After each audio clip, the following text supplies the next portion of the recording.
Hi, everyone. Welcome to the Fullest podcast. I'm your host, Nikki Bostwick, and today's guest is Holly Owens from Wealthy Belly.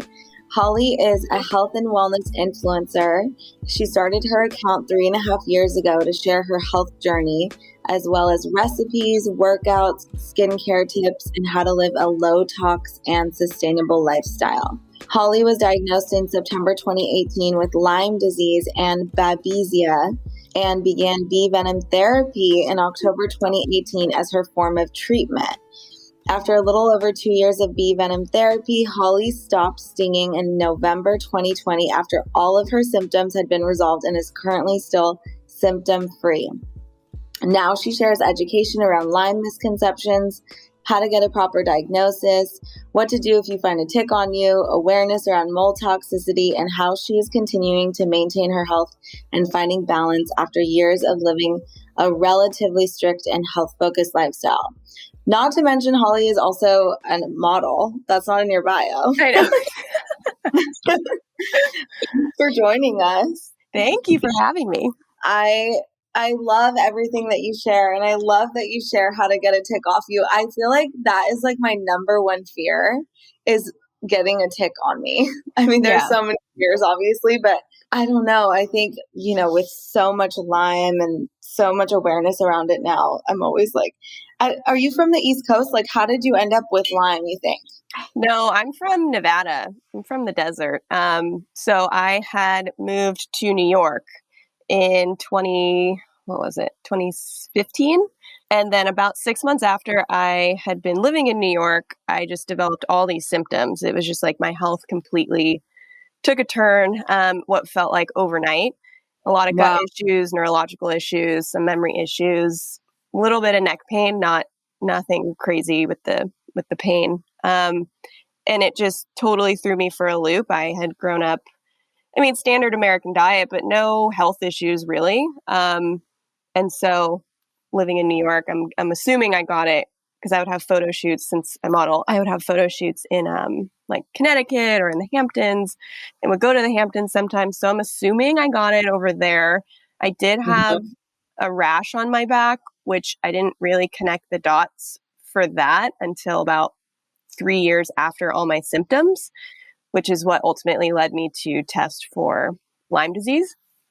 And I'm assuming that rash, it wasn't a circle, it looked like a bullseye rash, but I didn't have the education or awareness about Lyme that I do now. So I wish I would have, but I think that's where I got it. Okay, so like you moved there in 2015, and then 6 months later you started getting these symptoms, and then you were with it for that long? Yeah, I had symptoms for about 3.5 years, almost 4 years, until I got diagnosed. And in between all that, I was going to doctors all the time, trying to figure out what the heck had happened. And my blood test results would come back totally normal. In the beginning, my first doctor visit, he was a functional doctor. I did have a lot of vitamin deficiencies and leaky gut.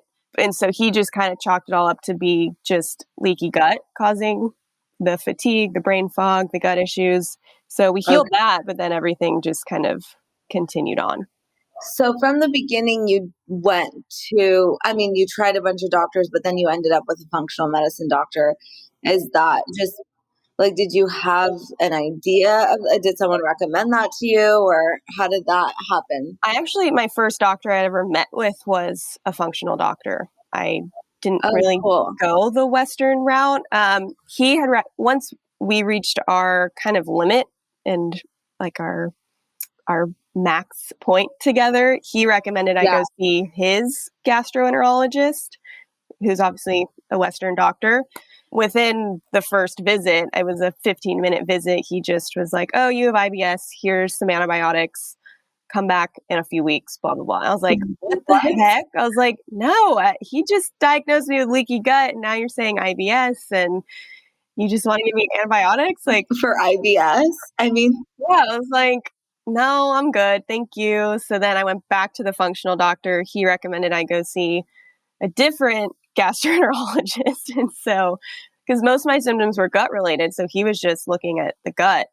And then that doctor had brought up maybe like gut motility. So the peristalsis, the wave motion that your intestines make to move food through. He thought maybe mine was slow or not working properly. So he suggested we do an endoscopy also to check for celiac disease and just to see the health of my, intestines or wherever that camera goes. And I came out of it and he's like, wow, it's beautiful in there. There's nothing wrong. And so Wow. it was just back to the drawing board every single time. And that went on for probably 3.5 years. It's the worst feeling when you don't feel well. I know. And like the first thing the functional doctor had said to me was, you look too healthy to be here. What could possibly be wrong with you? I was like, oh my God, if you could live a day in my body, you would understand that I'm not, like, something is wrong. I may look fine, but I don't feel fine. Yeah. And I think that's like a misconception across the board, right? I mean, people are and people aren't aware that that's not how you should feel. So like, even just the fact of that you knew that something was wrong is so amazing, because I think a lot of times people are not in tune with their body and they're not even realizing like this, I should be thriving, right? Yeah, I think that's where I got really lucky is I don't know how it happened. I just have this natural ability to really kind of pinpoint maybe what's going on in my body or if something's off or, exactly how I feel after I eat a certain thing. It just comes really naturally to me. So I feel like I just got really lucky with this whole journey and that in a way it was meant to happen to me. So I could go through this and kind of just share my experience. Yeah. So, okay, let's get to that point where you got your Lyme diagnosis. Yeah. So I had started to see on social media a few people bring up Lyme disease that they had gotten diagnosed. This was, probably 2.5 years ago. And I just realized something just clicked in my head. I just thought, oh, wow, this is one thing none of the doctors have brought up. No one has tested me for this. And seeing all the symptoms, I just realized I had a lot of the symptoms. So I went to my acupuncturist and was telling her, like, I'm just not happy with my doctor and I feel like something else is going on. And I had initially gone to my acupuncturist to ask her if she had a recommendation for a more holistic, like, women's health doctor, someone that could do exams or, just kind of do the gas or the OBGYN thing, but in a more holistic way. Yeah, which is also something that most people don't ask about and don't look into, which is so great that you had asked. Yeah. And she recommended this doctor, Dr. Melanie Giesler. She does women health exams as well as is an integrative doctor. So she kind of has the mix of Western trained plus more holistic and functional. So it's kind of a blend of the two. And I thought, oh, wow, that's a great doctor. She has the ability to do both sides and see it from a more kind of neutral perspective. And she'll understand your entire body, not just that one part. Exactly. So I love that when you find people like that. Yeah. To her. Yeah. So my acupuncturist had said, you should go see this doctor. We kind of exchange patients. She gets a lot of cancer patients, so she sends them to me for acupuncture, and I do the same. And she brought up Lyme. She was just like, yeah, we share a lot of our Lyme patients. And I was like, oh, cool. Okay. Never really thought about Lyme at that point. And then like 2 weeks later, I had already had an appointment scheduled with this new doctor and started seeing all this stuff about Lyme. And then my boyfriend's cousin, she had just gotten diagnosed with Lyme disease. And she had said, oh, like, if you find a doctor, make sure they're Lyme literate and, really understand Lyme and are trained in that, in the Lyme world. So I had gone on it's like the ILADS, ILADS website. And that's how you can find the Lyme literate doctor. And she was like the first person that popped up. I was like, oh, wow, this is cool. Like meant to be. So yeah. I went into our first appointment and just said, look, I brought my notebook. I had all my past lab results and past notes and was like, this has literally been my past for the last 3 years. Help me. I think you're Lyme literate, and Lyme is the one thing I haven't been diagnosed or haven't been tested for. So can you do that? And I only want to be tested through IGeneX. I don't want to do the standard, Western blot or just like the CDC testing. And she's like, 100%, you got it. Let's do this. I don't want this to be like a full doctor patient thing. Like, we are on the same team and this table doesn't separate us. It's a group effort. And she's like, I'm totally open to suggestions as well. As, it seems like you do a lot of research and kind of know certain things and are educated in a lot of health topics. So she just said, yeah, let's go for it. 2 weeks later, I came back and she said, your gut was right. You were diagnosed with Lyme disease. I think I had 4 different, the different species of the bacteria. Yeah. And then also Babesia, which is a tick co-infection. It's kind of like malaria. It's a red blood cell parasite, which is often, contracted with ticks, because ticks can carry multiple types of diseases besides Lyme disease. Hi, everyone. I want to take a second to share about my dear friend Carson Meyer's brand, Sea and the Moon. Carson has been a guest on our show, so if you happen to listen to that episode, you would know she launched Sea and the Moon with its debut product, the Malibu Made Body Scrub. This scrub uses brown sugar to gently exfoliate and delivers lasting hydration through a variety of organic botanical oils like almond, jojoba, coconut, and castor seed oil, and it's scented with a food-grade vanilla. The Malibu Made Body Scrub was born out of a necessity to nourish dry and sensitive skin without the use of harmful chemicals that are often found in everyday personal care products. As a doula, Carson saw firsthand how much information the skin takes in from the environment around it, including the many studies that have shown direct test results of over hundreds of chemicals that were found in umbilical cord blood and passed down from mother to child. Not to mention the detrimental impacts man-made chemicals that are found in conventional skincare products have on our environment as a whole. The Malibu Made Body Scrub is made with organic, non-toxic ingredients and packaged in a waste-free glass jar that can be upcycled for continuous use. Sea and the Moon proudly donates a portion of its proceeds to the Natural Resources Defense Council, which is an organization that brings together scientists and lawyers to defend the health of Mother Earth. The Malibu Made Body Scrub has been called a miracle product by those who suffer from chronic dry skin and deemed the best scrub ever by Kim Kardashian.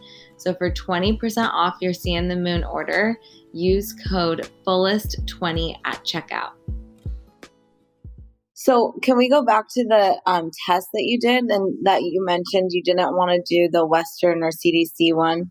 What is the difference? So there's a company in Northern California. I think they're in Palo Alto. They are called IGeneX, IGENEX. And they are an independent lab, so they actually don't have to test through the CDC kind of guidelines. So they can actually test for more strains and do like a more in-depth test.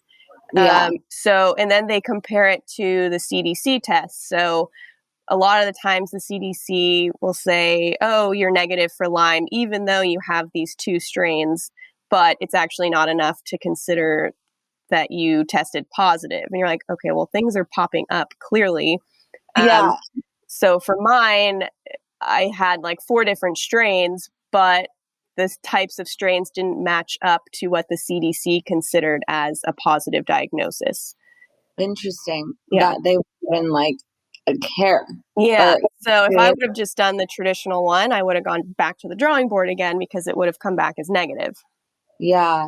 And so, okay, you got your Lyme diagnosis, and then did she recommend Venom therapy, or was that just through your research?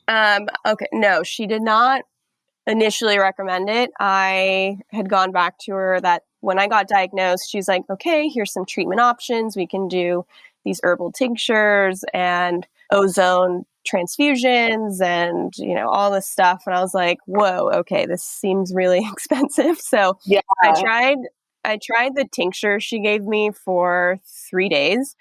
and they completely knocked me on my butt. Like I felt so sick. And that's when I was like, wow, okay, something is going on in my body. Yeah.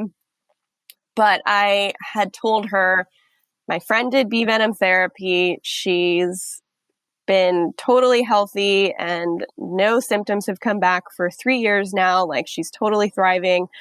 I Is watched that her. your boyfriend's cousin? No, so this was my friend Brooke. She Okay. ended up starting the Heal Hive. So she now Oh, teaches people how to kind of just advocate for your health and how to sting yourself properly and just all education around bee venom therapy. So yeah, so I had watched her do it to herself through Instagram for, 2 years and just thought, wow, this woman's a warrior. I'm so happy I don't have to do this. Like, I don't know if I would be able to. And then watched her just start to thrive and get so much better.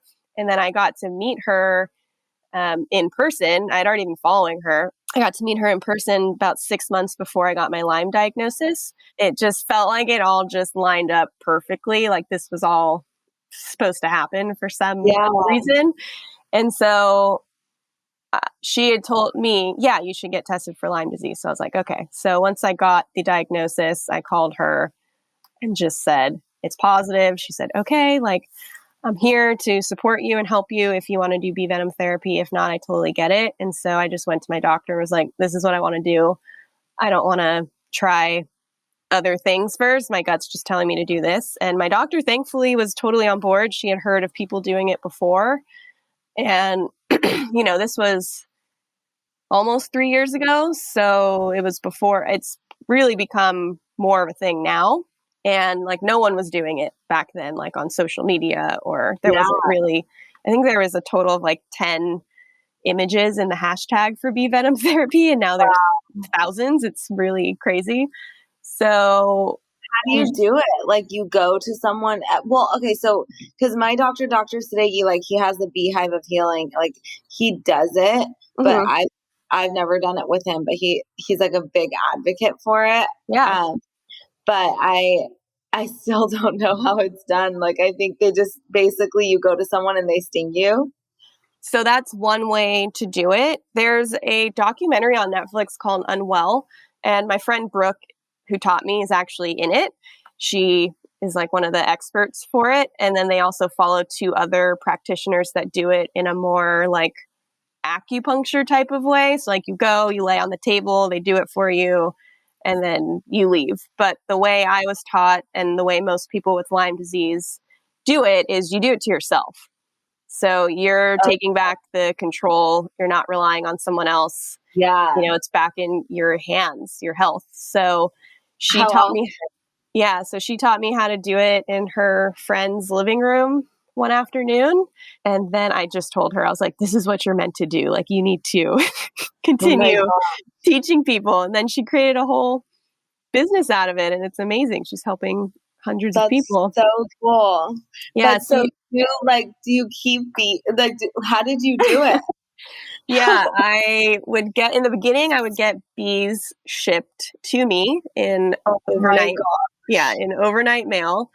The poor postman, he's probably like, what the hell? Because literally the box would be like live honeybees. It God. would be buzzing. And so, yeah, there's 2 companies that you can order bees from online, and it's really affordable. I think I paid $20 for probably like 100 bees. Whoa. Yeah. And that lasts you, once you get up to 10 stings, you start slow. You start with 1 sting and you work your way up to 10, which is the max. And that'll last you, like a month, 5 weeks. So literally treatment would cost me $20. So it's a super affordable treatment Yeah. then. Yeah. Absolutely. Yeah. And then, I mean, Wow. there's people that do it that just have their own beehives and do it. So it's pretty much free. Oh my Um, God. and then I was at an event in Malibu and met this guy that was doing a honey tasting, and his name's Eli. He has Eli's Bees. He's kind of known in LA for his honey and stuff. But we were talking, and he was like, "Oh, well, do you need a bee guy? Like, do you need someone to provide you bees?" And I was like, "Oh my God, actually, yeah, that would be awesome because right now I'm getting them shipped to me, and it's hard to kind of schedule out when I need a new shipment. And he's like, all right, well, I've got bees all over LA, so just text me. So I started texting him, and I would go see him every 6 weeks, and he would give me like 300 bees, and I would put them into a little box that I would keep in our house. Whoa. And yeah. And how often would you do it? Like, is it a daily thing? It's 3 times a week. Wow. And you start with one sting. So I was at one sting for about 6 weeks. It took me a while to kind of work through the initial histamine response and the fatigue. And then you just kind of work your way through it all. And then you go to 2 stings. And I stayed at 2 stings for probably a month, and then 3 stings for maybe 2 weeks, and then 4 stings, and then 5, 6, 7, 8, 9, 10. And then I stayed at 10 for a year and a half. Oh my gosh, Holly, you were getting stung by 10 bees 3 times a week for a year and a half. Yeah. Doing it myself in my bathroom. Oh my gosh. Did you ever do it on your boyfriend or like anyone in your family? No. We have some friends that they were always like, come on, just sting Carrie, get him. And I was like, no, I don't want to just torture him, So It wasn't until I finished stinging that he finally just got stung naturally by like riding a bike or something. And he got stung twice in a day. And he was just like, oh my God, how did you do this? Yeah. I was like, finally, you see what I was going through. I know. Do you believe that like bees, there's like a theory they sting you when you need it? I feel like that could be true. Yeah, Well, it's because it's so healing. I've heard that. I've never gotten stung though, but I want to try it. I mean, is that something that people do just like for preventative care too, or is it really something that you found that is for a chronic illness? So it initially got pretty known for its benefits for arthritis. That's been used for a long, long, long, long time. I've met girls on photo shoots that once I got talking about it, they're like, oh my God, my grandma would, sting herself with bees in Mexico, or like it's crazy how many people actually know of all the benefits for this. Mm-hmm.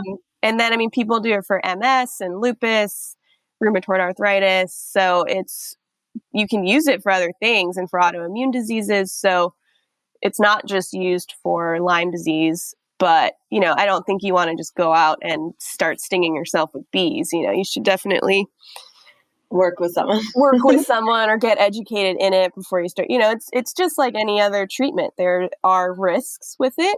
So you need to make sure your body is in a good, healthy place, that, you're not living in mold or have other issues or other diseases going on. Yeah. Which you were living in mold, right? Yeah. So our washer broke in our downstairs unit, and it flooded our entire downstairs with like 3 inches of water.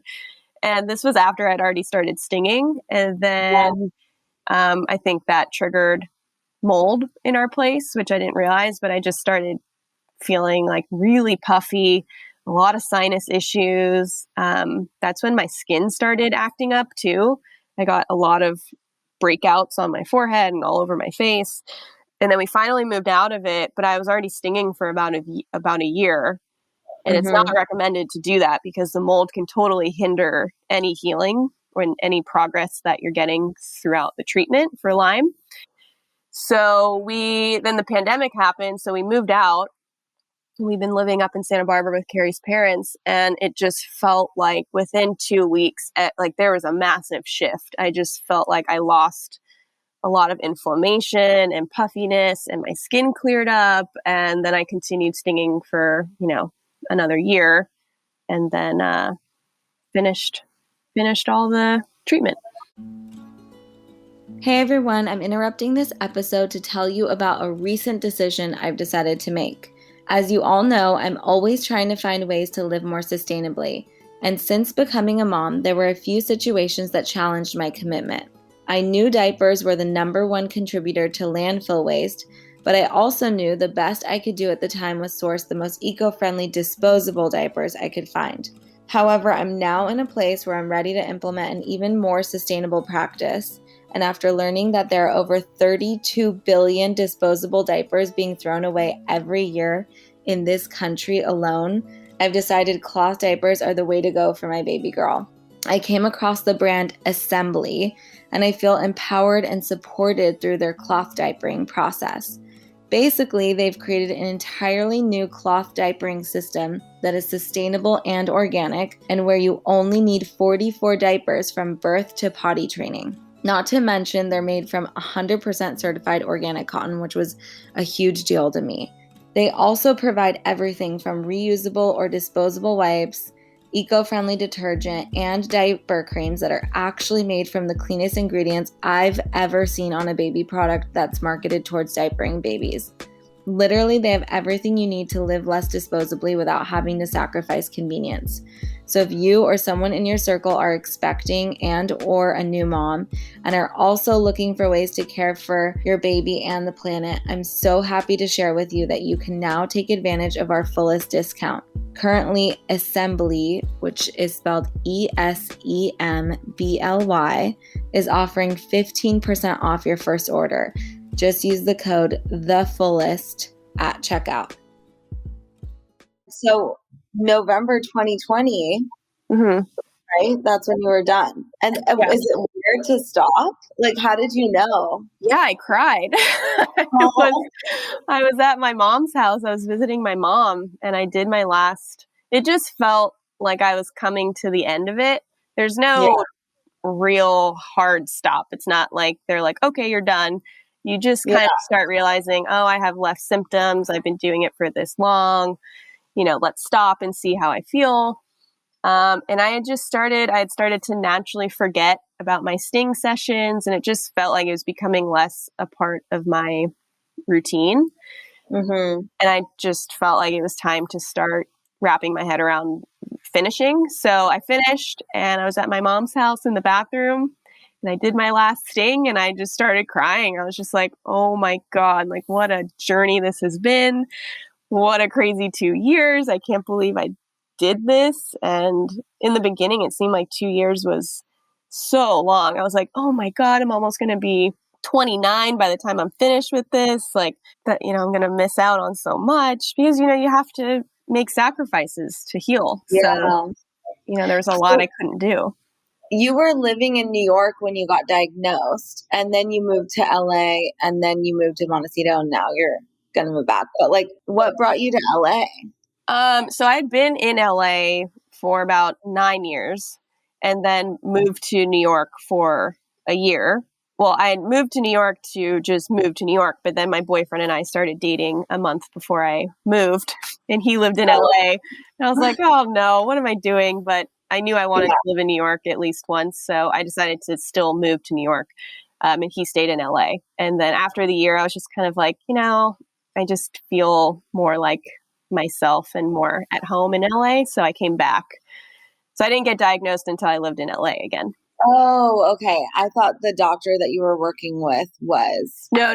They were all, I feel like there probably would have been a better shot of me getting a Lyme diagnosis earlier on if I had gone to doctors in New York, just because it is the East Coast and a little more, talked about over there.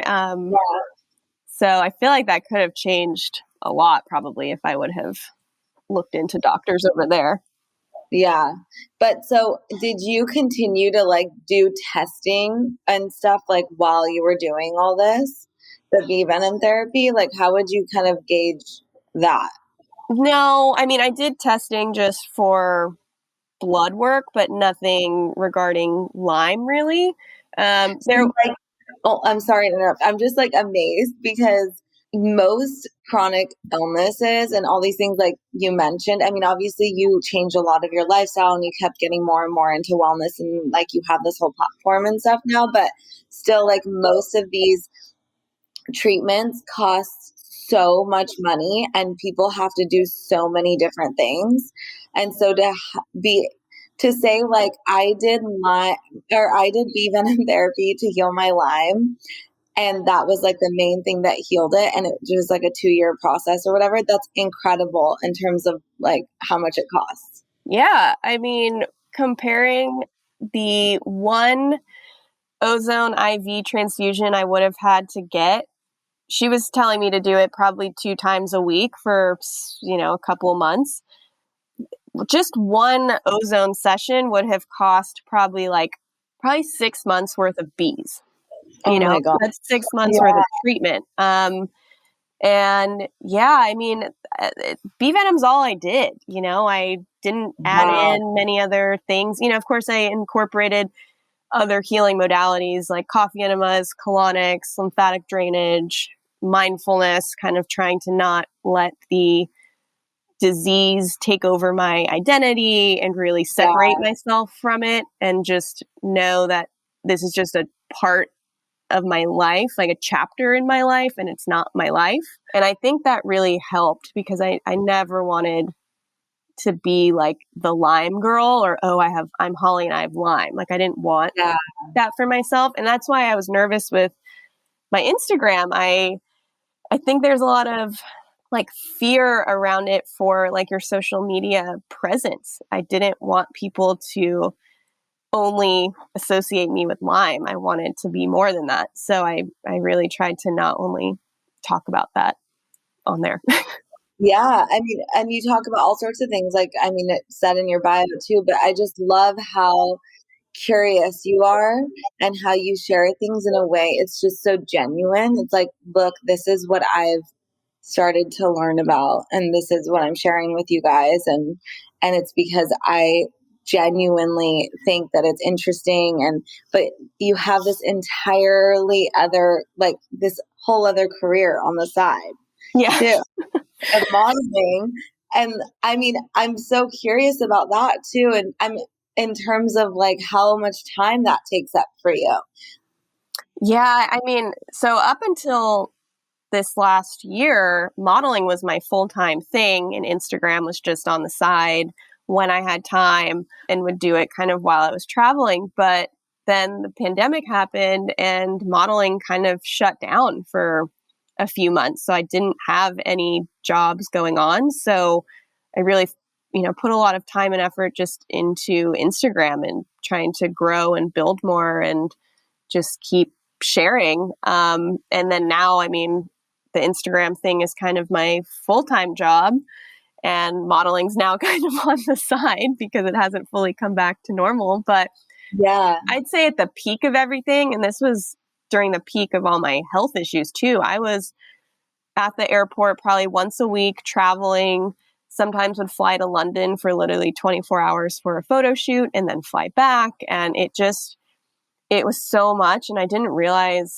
how hard it was on my body and physically and mentally until I kind of started to work more in LA. But I was traveling all the time, working multiple days a week. And then it just slowly, once I started treatment, it kind of slowed down a little. I think it was just a natural thing that happened. And I'm really grateful for it because I don't think I would have been able to continue on with bee venom if I was traveling that much. Traveling. Did you travel with bees? Yeah. Oh my gosh. I know. So there was 2 times that I would put them, they get shipped to you in a little box that's probably 6 inches long and 3 inches wide with a little lid on it. So that's what they get shipped to you in. And then I put them in a larger box when I get home. But I would put them back into the smaller box and close it and put it into my checked bag and fly to New York with my bees. But then another easy way was just to call the bee shipping place and they would just deliver them to my hotel through the mail or my friend's apartment and I would go pick them up. But I once had found I had to go to Germany for 3 weeks and I was so freaked out because I was like, oh my God, I'm not gonna be able to get bees there. I don't want to have to stop for this long. And I went on this Facebook group. It's the Bee Buddy World Locator Facebook group. And I typed in Germany and I had found some people saying oh, I got bees delivered from this guy to my hotel or something. And so I contacted this guy on Facebook. He lived in Slovakia. Oh my gosh. And I just said, hey, can you ship me bees to my hotel? I'll be there in a week. But Can they get Like there a drug around deal. this date? Yeah. And I got to my hotel room and they were just sitting in my room waiting for me in a box. So they Do will they do that. die? Like, how do they survive? Like, do you So feed them? they put food in the box for them. They put Oh, bee candy. So it's a mixture of like powdered sugar and water, and it forms this like hard, sugary cube kind of. And then the bees eat that. But then once you transfer them to the larger thing, you want to give them the more liquid honey because there's more hydration in that, and then give them water. But yeah, then my boyfriend and I were in France for 3 weeks, and at first I was just catching bees on like the lavender plants. I would bring my tweezers with me everywhere, my EpiPen and my little box for them when I would travel overseas and try to just go outside and catch some. I mean, that managed to work. And then we went to a farmer's market, and I went up to the honey stand and asked them like, do you guys live nearby? Do you have bees? I do this treatment and I need like 30 bees. And he's like, oh, do you work with the doctor up the street who does bee venom therapy for people? I was like, wait, hold on. What? There's a doctor here doing it for people? And he's like, yeah, I provide the bees for the doctor. So I went over to the bee guy's house with Carrie and his mom, and we picked up bees in France.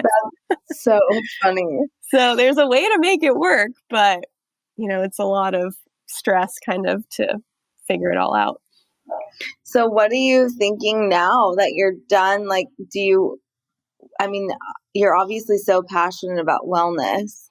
Yeah. I'm curious what you're thinking for the future of Wealthy Belly. Oh, I mean, I'd love to just continue. I feel like my health is never done. There's always things that can pop up or whatever. Like currently now I'm trying to figure out like the gray hair situation. I think Oh yeah, I saw you Lyme post. and mold. Yeah, I think made me go a little premature gray. So now I'm trying to figure out like, how can I hack this? Like, can I biohack it? Can I reverse it? What can I do? What do people think about hair print? So I ordered it. I haven't tried it yet, but it seems like it works.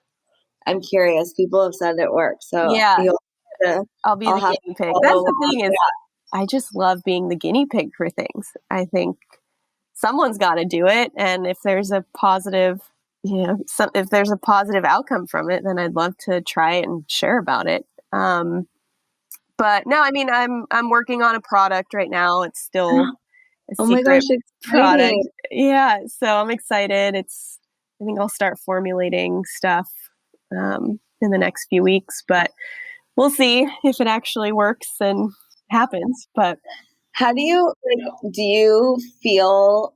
I think a lot of times when you get deep dive into wellness, like, people around you who love you and have seen, how much I'm sure like being a venom therapy and everything has worked. Like, I think people still have this eye roll situation, right? Sure. So curious how you deal with that. Like my friends, when I first said like, oh my gosh, I'm going to do bee venom therapy, they're like, what the heck is that, Holly? Like, yeah, why don't you just do like the normal treatment? I was like, no, like I've seen too many stories and things of people that have done it and it hasn't worked. So why not try something new? And something's telling me that it's going to work. Even my boyfriend, when I first came back, was like, okay, I have Lyme disease. I already know my plan. I'm going to do bee venom therapy. And he was like, whoa, whoa, whoa. Slow down. Like, let's take a breather. Let's really see like if this is the route you want to go. And I was like, Carrie, I've already seen all the other options. This is what I want to do. I don't want to spend all my hard-earned money on Lyme treatment. It's just not fair. Insurance doesn't cover it. It's so messed up. So I want to do this. And then now he's like, wow, like that was so cool to watch you go through that. And it worked and you were right. And, I think that's during it. Yeah. Even just with dietary restrictions and dietary changes and lifestyle changes, people are always just like, oh God, you're gluten-free now too. Or, oh, you're dairy-free. I was like, yeah, because I actually feel better. Then now most of my friends are like, oh, I get it. Yeah, I think people just get offended. Like they're like, "Oh, you're not going to drink with me," or Yeah, "Oh," but it's their own stuff. And obviously there are people that take it too far, and I've definitely gone that route. But I think when you do it in a way where it like literally nourishes you and gives you energy and you love it and it just like makes you happy, like how is that bad? I And know. the more that people like don't suppress that about themselves when they're around others, that it's just that they feel bad about themselves, Yeah. like And I think going through this health journey, what it really made me realize is just to tune out all the outside noise. Like, just do what feels best for you. I don't eat the same way that my boyfriend eats. He's very into, pastas and desserts, and like he has no health issues. He's totally fine. And so I get a lot of questions like, how do you balance that? Like, does he eat what you eat, or does he make you feel bad for not drinking? And I'm like, no, because that's just why? Like, why would he do that? He doesn't need to. He's confident in himself, and I don't try to change him, so he's not going to try to change me. I mean, I tried to in the beginning. I thought, ooh, I'm going sure. to try and get this guy super healthy. And then I realized that was just pushing him farther away. I was like, okay, I just need to focus on myself and lead by example. And now he comes to me and is like, hey, I think I want to try this. Or, hey, do you have any recommendations for this? I don't feel well. I'm like, yeah, here, let me show you the ways. I love that. I think that's such just a great way to be in a relationship too. My husband and I have been together since we were in high school. So like my whole journey too, I've been, just in the beginning when I started, it was like, oh my God, because I was like into raw food and being vegan and stuff as Mm-hmm. well. That kind of got that route. And for a little bit, I was like crying one day because he ate a hamburger from like a really shitty place. Yeah. And like, Like, why would I you was do that? yeah, and I was literally getting my eyebrows done, and the lady was like asking me why I was crying, Oh my God. and I told her, and she was so confused. And but I laugh about it now because, like you said, I think you in the beginning maybe it's like you're so excited you want to share it with everyone, and like the person closest to you think would just want to adopt it, but then when you focus on yourself and you lead by example, like you said, it's just the best because then people come around when they see the transformation. But it is a hard space to be in when you're super restrictive and people don't understand it, but you're not feeling well and you're just trying to do what's best for you. And I think you've done it so gracefully and you embrace it and you share it with people who want to hear about your journey on social media. And I just think it's super fun the way that you question things and share it with people. Oh, And thank you. in a way, like I said earlier, like it's so genuine. I think a lot of times like wellness influencers can, I don't know, it just becomes like this like guru thing rather than this like Totally. exploration thing. And you've just like totally kept it in that place. And you are super knowledgeable. So obviously you're going to share what you know and people are going to look up to you, but it's just in such a different light. And I love that about you. And I love that your boyfriend likes the saffron latte. Oh my gosh. So we did the Prolon 5-day fasting mimicking thing, and there's no coffee on it. And Carrie's a big coffee guy. He loves his morning Oh, lattes. And he got off Prolon and was like, wow, I don't want coffee. And wow, I feel way more like centered and less reactive and less anxious without the coffee. He's like, all I want is the saffron latte. So that's I so just funny. keep getting him saffron lattes for after that. He's goes back and forth between that and coffee now, but no, he loves it. Oh, I love that he did the Prolon thing with you. We'll have to send you more saffron Oh, latte. yeah, I was shocked he would do the Prolon. He did it twice. I was like, wow, all right. And now I think he's going to do a parasite cleanse with me. I was like, oh my God, this leading by example thing is working out very well for me. Which one are you gonna do? I got the Cell Core full moon parasite cleanse. So you start the day before the full moon, and then you do it for that day, the day of the full moon, and then the day after. You can do anywhere Whoa. from like 3 to 5 days. Yeah. Wow, that sounds so interesting. I love that it's centered around the I moon. know, me too. I was like, ooh, cool. So yeah, I'm gonna And that's try that. short. That's pretty, like, that's a good amount of time. I did this like really gnarly one. It was 2 weeks and it's called the Ajuva cleanse. And it's like so many herbs in it. It's Yeah. insane.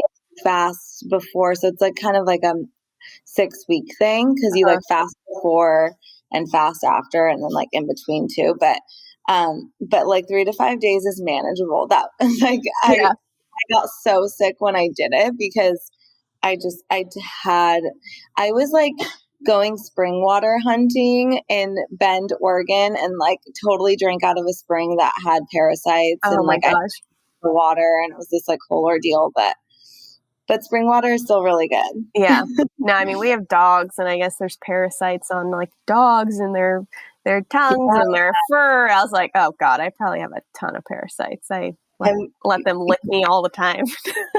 yeah, I'm so excited to see how that goes, the cleanse though. Yeah, I'm excited.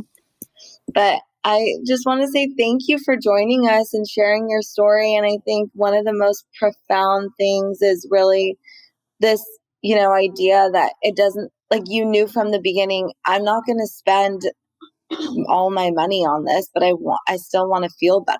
And Yeah. I'm going to make it work with alternative treatments that are known to be so expensive. So I think that's really cool. I had no idea about that, about Venom therapy. I just figured it was, you know, just another cost like going to an acupuncturist or something. Yeah, no, it's very, very affordable. And, a lot of people that go through the years of antibiotics or IV treatments or herbal tinctures, they've spent 100,000 plus sometimes on treatment. And then they turn to B Venom and they're like, oh my gosh, why did I not do this sooner? Yeah. But it's just like with everything in life, you just have to get to the point where you're open and receptive to something like that. You can't force it on people. So I think I just got lucky that I was willing to kind of dive in from the start.